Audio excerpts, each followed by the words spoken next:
दोस्तों नमस्कार, स्वागत है एक बार फिर से आज की बड़ी और ताजा खबरों में। आपको बता दें कि किसानों ने खारिज किया केंद्र सरकार का प्रस्ताव। देश भर में और तेज करेंगे आंदोलन, बंद करेंगे दिल्ली जयपुर हाईवे, फ्री करेंगे टोल प्लाजा, रिलायंस जियो का किया बहिष्कार। वहीं कृषि कानूनों पर अब आर पार की लड़ाई, किसानों का सरकारी सुविधाएं लेने से इनकार। वहीं बिहार में हुई साल की सबसे बड़ी लूट, तेजस्वी यादव ने मुख्यमंत्री नीतीश कुमार पर बोला तगड़ा हमला, बोले काश महाजंगल राज के महाराजा इस पर कुछ बोलते। वहीं बीजेपी नेता कैलाश विजयवर्गीय और तेजस्वी सूर्या के खिलाफ एफआईआर दर्ज। वहीं 5 विपक्षी नेताओं ने राष्ट्रपति से की मुलाकात, नए कृषि कानूनों को रद्द करने की बड़ी अपील। वहीं राष्ट्रपति से मुलाकात के बाद बोले राहुल गांधी, किसानों को सरकार पर भरोसा नहीं। वहीं राजस्थान में बीजेपी को मिली बड़ी जीत, प्रकाश जावड़ेकर बोले किसानों ने कृषि कानूनों पर जताया भरोसा। वहीं ममता बनर्जी के गढ़ में जेपी नड्डा की हुंकार, बोले 2021 में जीतेंगे 200 सीटें। वहीं कर्नाटक विधानसभा में हंगामे के बीच गौ हत्या के खिलाफ विधेयक पास, भैंसों को भी संरक्षण। और भी बड़ी खबरों को जानने के लिए वीडियो के एंड तक बने रहिए हमारे साथ। बस आपसे निवेदन है, कृपया वीडियो को लाइक कर दें, चैनल को सब्सक्राइब कर लें और घंटी बटन जरूर दबा दें। वहीं पहली बड़ी खबर, आज भारत में पिछले 24 घंटे में कोरोना वायरस के 32,080 नए मामले सामने आए, जिससे अब कुल मरीजों की संख्या बढ़कर 97,35,000 हो गई और पिछले 24 घंटे में ही 402 लोगों की मौत हो गई। अगली बड़ी खबर, किसानों ने खारिज किया केंद्र सरकार का प्रस्ताव। देश भर में और तेज करेंगे आंदोलन, बंद करेंगे दिल्ली जयपुर हाईवे, फ्री करेंगे टोल प्लाजा, रिलायंस जियो का किया बहिष्कार। जी आपको बता दें कि केंद्र सरकार के कृषि कानूनों के विरोध में पिछले 15 दिनों से प्रदर्शन कर रहे किसानों ने सरकार की ओर से भेजे गए लिखित प्रस्ताव को बिल्कुल खारिज कर दिया है। कृषि कानूनों में संशोधन की बजाय उन्हें निरस्त करने की मांग पर अड़े किसानों ने आंदोलन को और तेज करने का ऐलान कर दिया। 14 दिसंबर को पूरे देश में प्रदर्शन और बीजेपी दफ्तरों के घेराव की बात कही गई है। तो वहीं 12 दिसंबर को जयपुर दिल्ली और दिल्ली आगरा हाईवे को बंद करने की भी घोषणा की गई है। ये भी कहा गया है कि उस दिन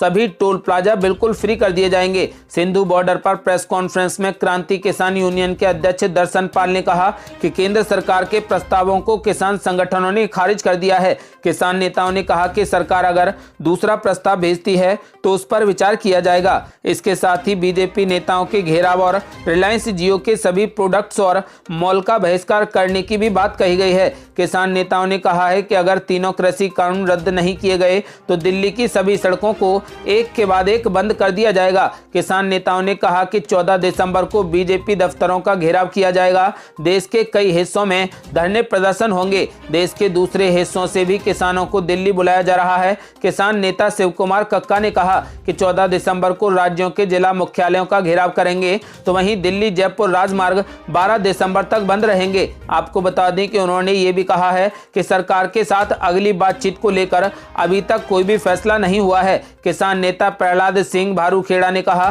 कि सरकार के प्रस्ताव में कुछ नया नहीं है और हम कृषि कानूनों के खिलाफ प्रदर्शन जारी रखेंगे। राष्ट्रीय राजधानी में अलग अलग सीमाओं पर नए कृषि कानूनों को वापस लेने को लेकर हजारों किसानों के विरोध प्रदर्शन के बीच सरकार ने बुधवार को उन्हें लिखित में आश्वासन देने का प्रस्ताव दिया कि खरीद के लिए वर्तमान में जारी न्यूनतम समर्थन मूल्य यानी एमएसपी की व्यवस्था जारी रहेगी। सरकार ने कम से कम 7 मुद्दों पर आवश्यक संशोधन का प्रस्ताव भी दिया है, जिसमें से एक मंडी व्यवस्था को कमजोर बनाने की आशंकाओं को दूर करने के बारे में है। आपको बता दें कि 13 आंदोलनकारी किसान संगठनों को भेजे गए मसौदा प्रस्ताव में सरकार ने यह भी कहा है कि सितंबर में लागू किए गए नए कृषि कानूनों के बारे में उनकी चिंताओं पर वह सभी आवश्यक स्पष्टीकरण देने के लिए तैयार हैं, लेकिन उसने कानूनों को वापस लेने की आंदोलनकारी किसानों के मुख्य मांग के बारे में कोई भी जिक्र नहीं किया है, जिस पर किसान नेता आक्रोशित हो गए हैं और उन्होंने बुधवार को होने वाली मीटिंग को भी कैंसिल कर दिया है।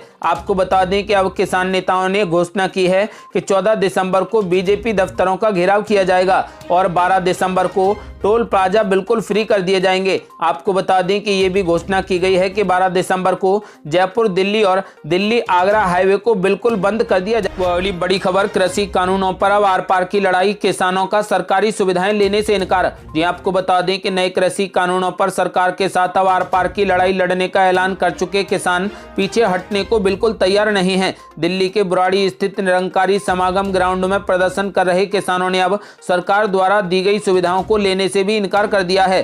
फरीदकोट भारतीय किसान यूनियन के जिला अध्यक्ष ने कहा कि हमारे पास सभी इंतजाम हैं, किसी के सहारे संघर्ष नहीं लड़ा जाता है। एक और किसान नेता ने कहा कि संघर्ष हमेशा लोगों की अपनी क्षमताओं के आधार पर होता है। हम सहानुभूति रखने वालों से मदद लेते हैं, लेकिन सरकारों से नहीं। वे केवल वोट हासिल करने के लिए काम करते हैं। किसानों ने सरकार से जल्द उनकी मांगें मानने की अपील की है। जानकारी के अनुसार सिंधु बॉर्डर पर डटे क्रांतिकारी किसान यूनियन के अध्यक्ष दर्शन पाल ने बताया कि केंद्र सरकार की ओर से बुधवार को भेजे गए एक प्रस्ताव को किसानों ने पूरे तरीके से खारिज कर दिया है। आपको बता दें कि कृषि कानूनों पर अब किसान आर पार की लड़ाई के मूड में हैं। किसानों ने अब सरकारी सुविधाएं लेने से बिल्कुल इनकार कर दिया है।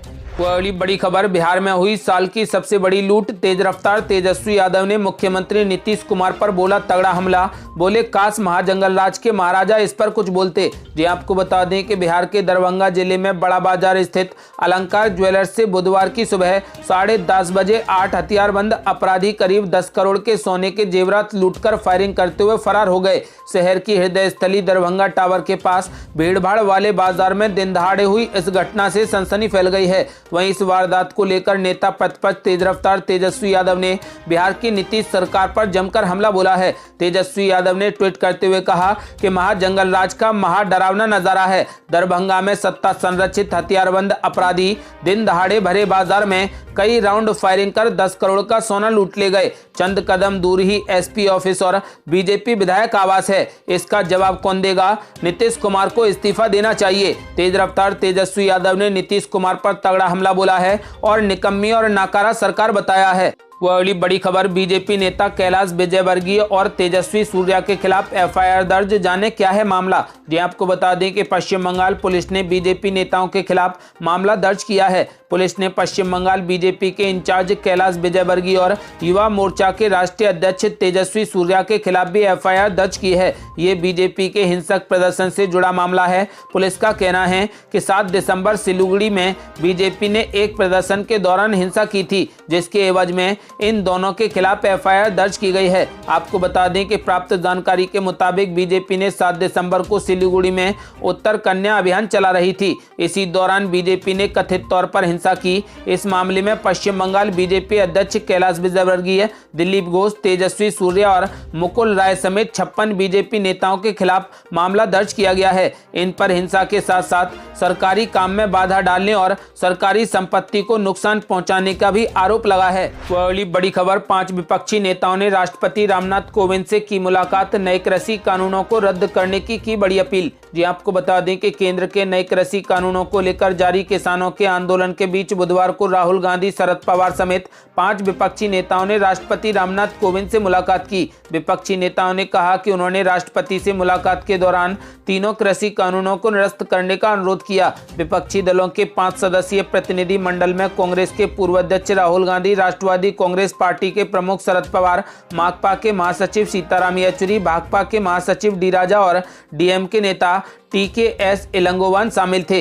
राष्ट्रपति से मुलाकात के बाद राहुल गांधी ने संवाददाताओं से कहा कि हमने राष्ट्रपति से मुलाकात की और उन्हें 3 कृषि कानूनों के संबंध में हमारे विचारों से अवगत कराया। उन्होंने इन्हें निरस्त किए जाने का अनुरोध किया है। उन्होंने कहा कि हमने राष्ट्रपति को बताया कि इन कानूनों को वापस लिया जाना बेहद महत्वपूर्ण है। उन्होंने कहा कि जिस तरह से ये कानून संसद में पारित किए गए हैं, उसमें हमें लगता है कि यह किसानों का अपमान है, इसलिए वे ठंड के मौसम में भी प्रदर्शन कर रहे हैं। कांग्रेस के पूर्व अध्यक्ष राहुल गांधी ने आरोप लगाया कि ऐसा लगता है कि नए कानूनों का मकसद कृषि क्षेत्र को प्रधानमंत्री के मित्रों को सौंपना है, लेकिन किसान भयभीत नहीं हैं और पीछे नहीं हटेंगे। उन्होंने कहा कि किसान अपना शांतिपूर्ण आंदोलन जारी रखेंगे।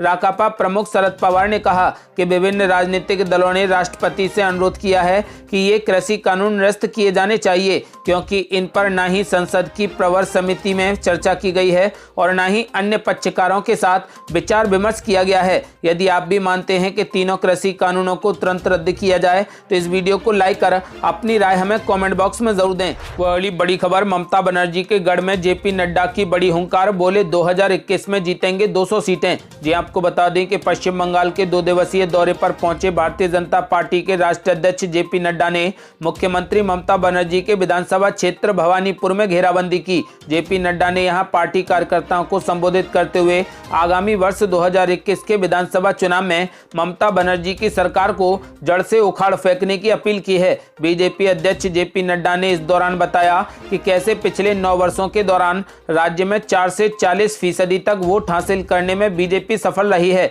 बीजेपी ने पश्चिम बंगाल विधानसभा चुनाव के मद्देनजर आर्नोए अन्याय अभियान शुरू कर दिया है। इसके तहत तृणमूल कांग्रेस की ममता बनर्जी सरकार में अत्याचार के शिकार परिवारों से पार्टी नेता संपर्क कर उन्हें संबल देने में जुटे हैं। आपको बता दें कि इसी सिलसिले में बीजेपी अध्यक्ष जेपी नड्डा दौरे के पहले दिन बुधवार को ममता बनर्जी के विधानसभा क्षेत्र भवानीपुर पहुंचे। आपको बता दें कि बीजेपी के राष्ट्रीय अध्यक्ष जेपी नड्डा ने भवानीपुर में पार्टी कार्यकर्ताओं को संबोधित करते हुए कहा कि तृणमूल कांग्रेस की राजनीतिक हिंसा के कारण बीजेपी के 130 कार्यकर्ताओं ने अपनी जान गंवाई है। बीजेपी कार्यकर्ता अपनी जान की परवाह किए बिना सोनार बांग्ला बनाने के लिए कृत संकल्पित हैं। उन्होंने ममता बनर्जी के विधानसभा क्षेत्र में बोलते हुए तृणमूल कांग्रेस सरकार पर तुष्टीकरण की राजनीति का आरोप लगाया है। बीजेपी अध्यक्ष जेपी नड्डा ने आगामी वर्ष 2021 के विधानसभा चुनाव में 200 से अधिक सीटें जीतने का टारगेट सेट किया है। उन्होंने कहा कि बंगाल में बीजेपी ने एक लंबी लड़ाई लड़ी है। 9 साल पहले बंगाल में हमारा वोट 4% था। 2014 में हमारी सीटें 2 हुई और 18% वोट मिले। 2019 में हमारी सीटें पहुंची 18 पर और 40% वोट मिले। 2021 के चुनाव में बीजेपी 200 सीट जीतकर बंगाल में सरकार बनाएगी। अगली बड़ी खबर, कर्नाटक विधानसभा में हंगामे के बीच गौ हत्या के खिलाफ विधेयक पास, भैंसों को भी मिला संरक्षण। जी आपको बता दें कि कर्नाटक विधानसभा में बुधवार को हंगामे के बीच गौ हत्या रोधी विधेयक पारित हो गया। इसके विरोध में कांग्रेस के विधायक सदन की कार्यवाही छोड़कर चले गए। भाजपा सूत्रों ने कहा कि कर्नाटक मवेशी वध रोकथाम और संरक्षण विधेयक 2020 के तहत राज्य में गौ हत्या पर पूर्ण रोक का प्रावधान है। साथ ही गाय की तस्करी, अवैध ढुलाई, अत्याचार और गौ हत्या में लिप्त पाए जाने वाले व्यक्ति के खिलाफ सख्त से सख्त कार्रवाई का भी प्रावधान किया गया है। ये थी अब तक की बेहद बड़ी खबरें। यदि आप भी चाहते हैं कि सरकार जल्द से जल्द तीनों कृषि कानूनों को रद्द कर दे तो इस वीडियो को लाइक कर अपनी राय हमें कमेंट बॉक्स में जरूर दें। यदि आपने अभी तक हमारे चैनल को सब्सक्राइब नहीं किया है तो कृपया लाल बटन दबाकर चैनल को सब्सक्राइब जरूर कर लें। जल्दी मिलते हैं बड़ी अपडेट के